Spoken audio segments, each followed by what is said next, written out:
दुर्दशा किसे कहते हैं? जो माया के द्वारा रचे हुए प्रलोभनों और भोगों में अपने जीवन को लगाकर नष्ट कर रहे हैं। बड़ा गर्व, सर्दी का समय है और एक चैन पड़ी है सोने की, तो यहां तक की बटन खुली है, क्योंकि उसे खोल के दिखाना है कि हम सोने की चैन पहने हैं। कौन सी खास बात भैया? अरे ब्रह्मांड नायक की सृष्टि को तुमने देखा कहां है? कितना बड़ा सोने का पहाड़, बड़ा आश्चर्य होता है।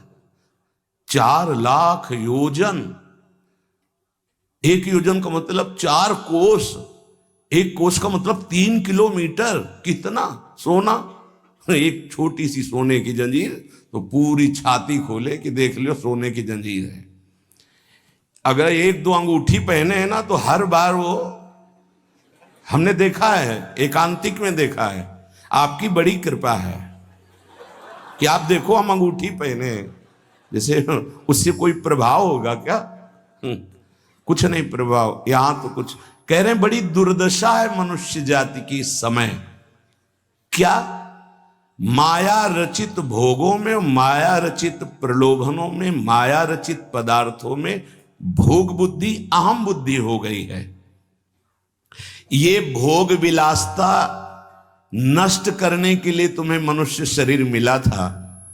तुम अंदर ही अंदर खोखले होकर अपना नाश कर रहे हो।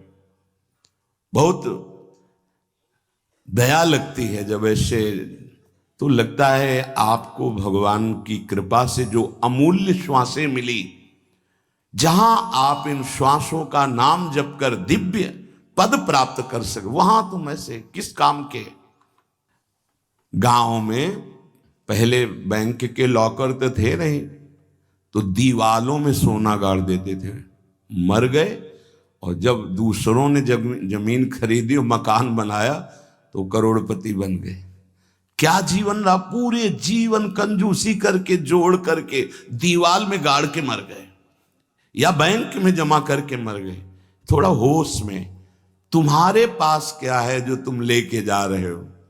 जरा देखो क्या है। अगर नाम जप नहीं है, धर्म नहीं है, भगवत आराधना नहीं, तो खोखले हो। तुम्हारे पास क्या है? आज धर्म के नाम पर पाखंड का तांडव हो रहा है। महापुरुषों के वचन वो किसी से दबते नहीं। जैसे गुरुजन डांटते हैं, ऐसे ये डांट रहे हैं। आज धर्म के नाम पर पाखंड का तांडव हो रहा है। हृदय मेरा कांपता है ये देखकर कि मेरी समाज का क्या होगा। संतों को अगर दुख होता है तो समाज को देखकर दुख होता है। प्रभु पर विश्वास नहीं, शास्त्र का स्वाध्याय उस पर श्रद्धा नहीं, और संतों का शासन नहीं, मन मानी केवल कर्म, सर्वतंत्र स्वतंत्र भगवान की आज्ञा का उल्लंघन करते हुए मन मानी आचरण, दूसरों के उन्नति के मार्ग में भारी रोड़ा पैदा करने वाले ये पाखंड, दंभ, स्वयं गिरते हैं और जो इनके चक्कर में पड़ जाए उनका भी नाश कर देते हैं। आप गए और औरों घालहीं, जो कहूं सतमार्ग प्रतिपालहीं। ये दंभपूर्ण राक्षसी वृत्ति का विकास होता चला जा रहा है। ऊपर से बड़े सौम्य शांत चिकने स्वच्छ दिखाई देंगे, अंदर बड़ा गंदगी भरी है। विषयाशक्ति और विषय भोगों की कामना, मान प्रतिष्ठा धन, इसकी चाह, बातें ज्ञान की, क्रियाएं अज्ञान की, बातें परम पद की, आचरण नरक जाने की। बड़ा दुख हो रहा है, ऐसा महापुरुष जन कह रहे हैं। बाहरी सभ्यता बहुत जोर की, आंतरिक सभ्यता का नाश हो चुका है। बाहरी सुंदरता बड़ी जोर की, रंग लेके गालों में लगाते हैं। दर्शन, अब जब इस समय आते तो दर्शन करते, रात्रि में गाल में रंग लगाने की जरूरत क्या है? संत दर्शन के लिए आए हो तो तुम्हें यहां गाल में तुम्हारे लाल गाल कौन देखेगा? अरे यहां लाडली लाल के गाल देखने वाले भाई, ये जो नगर है वृंदावन प्रेम नगरी है, यहां लाडली लाल के कपोल देखने वाले हैं। जहां से गौर कांति प्रकट हो रही, श्याम कांति प्रकट हो रही है, जो बड़े बड़े ब्रह्मबोध संपन्न महापुरुषों के चित्त का अपहरण करके बलात् अपने अधीन कर लिया। कृष्णात् परम किमपि तत्त्वम हम न जाने। आप संयम से भगवत आराधना कीजिए, आपकी दृष्टि सुंदर होगी। चेहरा तो मांस खाने वालों का भी चमकता है, चेहरे की चमक साधना नहीं होती, साधना की चमक दृष्टि होती। तुम्हारी दृष्टि कैसी है? तुम्हारे नेत्र बताते हैं कि तुम्हारी स्थिति कहां है। साधु चमड़ा देख के नहीं पहचानता है, साधु दृष्टि देख के पहचानता है। आज हमारी सुंदरता बढ़ रही, लेकिन हृदय असुंदर हो रहा है। दंभ, व्यभिचार, मिथ्याभिमान, हिंसा, दुर्गुण, दुराचार, इनकी उन्नति होती जा रही है। आध्यात्मिक गुरुजनों के वचन, शास्त्र वचन, इनकी हत्या हो रही है। न गुरुजनों के वचन न शास्त्र के वचन, इनका नाश किया जा रहा है, माना नहीं जा रहा। धन्य भाग है जो मान रहे हैं। सर्वव्यापी, सर्वप्रिय, सर्वमय, सर्वानंदमय प्रभु ने तुम्हें मानव देह भारत भूमि में खास करके इसलिए दी है कि तुम अपने दुखों को मिटाकर परम सुख में स्थित हो जाओ। उसके लिए एक सीमाएं रखी गई हैं धर्म की। भोगों को सीमा में बांध दिया गया है।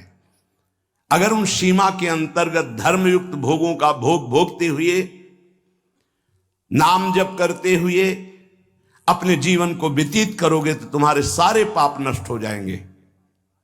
तुम्हें अन्य अलग कुछ नहीं अनुष्ठान करना पड़ेगा। नाम जप मात्र से तुम एक महान आनंद के भोक्ता बन जाओगे। तुम समस्त बंधनों से मुक्त हो जाओगे। ज्यादा कठिन नहीं, बस धर्मयुक्त सीमा में रहकर नाम जप करना है। पर आजकल पता ही नहीं कि धर्म किसे कहते हैं। कोई बिरला ही महापुरुष जानता है, नहीं तो धर्म के नाम पर केवल वासनाओं की पूर्ति का खेल खेला जाता है। ये महापुरुषों के वचन है, जरूर सुनने चाहिए। कड़वे हैं पर बहुत औषधि का काम करेंगे। महापुरुष ये नहीं सोचते कि सामने वाले को बुरा लगेगा। हम चाहते कि बुरा लगे और तुम अच्छे बनो, बुरा लगे तुम गंदी बातों को छोड़ो। आज धर्म के नाम पर अपनी वासनाओं की पूर्ति का ढोंग किया जाता है, दंभ किया जाता है। कुछ बिरले ऐसे महापुरुष जन हैं जो धर्म को जानते हो, धर्म पर चलते, धर्म के लिए प्राण बलिदान किया जाता है। उस प्रभु को तुम धोखा देना चाहते हो जो तुम्हारे अंदर बैठा है, जो सर्वज्ञ है, सर्वांतर्यामी है। कौन देखता है यहां? अरे क्या वो देख रहा है जो निर्णायक है। उसको किसी वकील या गवाह की जरूरत नहीं है। वो तुम्हारे अंदर बैठा देख रहा है। जहां तुम संकल्प कर रहे हो वहीं वो देख रहा है। जो गुरु से डरता है, भगवान से डरता है, वो माया से निर्भय हो जाता है। जो गुरु से नहीं डरता, माया उसे बरबस बलात् ऐसे आचरण कराती कि रात दिन डरना पड़ता है और दुर्गति प्राप्त होती है। भगवान का नाम बहुत दिव्य है। अभी तक जो गलती हुई उसका सुधार करने के लिए आपको अवसर दिया है। ये जो सत्संग मिल रहा है कृपा पात्रों को मिल रहा है, जिनके कानों में सत्संग पहुंच रहा है और उनको विश्वास है कि इस हमारा कल्याण करने के लिए भगवान ने हमारे कानों तक ये सत्संग पहुंचाया है। अब लो नशानी अब ना नशई हूं। अब तक जो गलती हुई अब नहीं करेंगे। भगवान नाम को भूल करके, धर्म की अवहेलना करके कोई भी हो उसका सर्वनाश, पतन निश्चित है। सर्वनाश का तात्पर्य होता है ये जो तुम्हारी श्वासें मिली, तुम्हें बुद्धि मिली, दोनों खत्म हो जाएंगी। ज्यादा अपराध बन जाएगा, काल मृत्यु हो जाएगी। ये श्वासें बहुत कीमती है। देखो अभी अवसर मिला है तो तुम्हें माया समझने नहीं दे रही। जहां ये शरीर छूटा फिर तुम्हारे बस की कोई बात नहीं बनेगी। तुमको जबरदस्ती अवश्य में भोक्तव्यम कृतम कर्म शुभाशुभम, दंड भोग। जब जेल मिल जाती है ना तब तुम्हारी कुछ नहीं चलेगी। जो वहां का सिद्धांत है उसके अनुसार चलोगे, नहीं तो और दंड पे दंड भोगना पड़ेगा। फिर 83,99,999 योनियां, इनमें कौन सी योनि है जिसमें सुख मिल पावे? केवल क्लेश ही क्लेश। अपनी बात नहीं कह सकते, अपनी रक्षा नहीं कर सकते, अपने कल्याण के लिए कुछ सोच नहीं सकते किसी भी योनि में, चाहे देवता क्यों न बने हो। देवता भी भोग योनि है, कर्म योनि नहीं। केवल मनुष्य कर्म योनि है, भारत भूमि। इसलिए परम साधन, परम साध्य श्री भगवान का नाम है। इस कलयुग में और कोई साधना हो पाना बहुत कठिन है। जो साधन के सूत्र बताए गए हैं उन पे स्थित हो पाना, जैसे अष्टांग योग, अब 3 घंटे बिना हिले डुले पद्मासन सिद्धासन में बैठते हैं, आज भी हैं, पर बहुत कम। मंत्रों को सिद्ध कर लेना आज मजाक माना जाता है कि ऐसा कैसे हो सकता है, मंत्रों से भगवान प्रतिष्ठित हो जाएंगे। अरे भगवान का अवतार हो गया। राम जी की प्राण प्रतिष्ठा में तुम्हें ऐसा लगता है कि कैसे ऐसे हो सकता है? तो राम जी जब प्रकट हुए तो मंत्रों से ही हुए। एक ब्रह्म ऋषि का नाम श्रृंगी ऋषि, उनको बुलाया गया, मंत्रानुष्ठान करके पुत्रेष्टि यज्ञ की और मंत्र से अभिषिक्त उस खीर को पवाया गया, महाराज दशरथ जी को दिया गया। उन्होंने अपनी 3 रानियों को विभाजित किया। श्री कौशल्या जी से परब्रह्म परमात्म स्वरूप भगवान राम प्रकट हुए, सुमित्रा जी से लक्ष्मण और शत्रुघ्न प्रकट हुए, कैकेयी माता से महान प्रेम मूर्ति भरत जी प्रकट हुए। ये कैसे प्रकट हुए? मंत्र से। पुत्रेष्टि यज्ञ श्रृंगी ऋषि ने करवाई, वशिष्ठ जी साक्षी, दशरथ जी यजमान, भगवान का अवतार हो गया। तो भगवान के लिए प्राण प्रतिष्ठा में भगवान पधारे, कोई आश्चर्य की बात? अरे भगवान का अवतार मंत्र से हो गया। आज भी हो रहा है मंत्र से अवतार। हृदयों में गुरु प्रदत्त मंत्र के द्वारा भगवान को हृदय में प्रकाशित कर लिया, उसी को सिद्ध महापुरुष कहते हैं। श्रद्धा नहीं रह गई, विश्वास नहीं रह गया। सबका परम कल्याण करने के लिए एक बात सिद्ध है, मान लीजिए, नाम।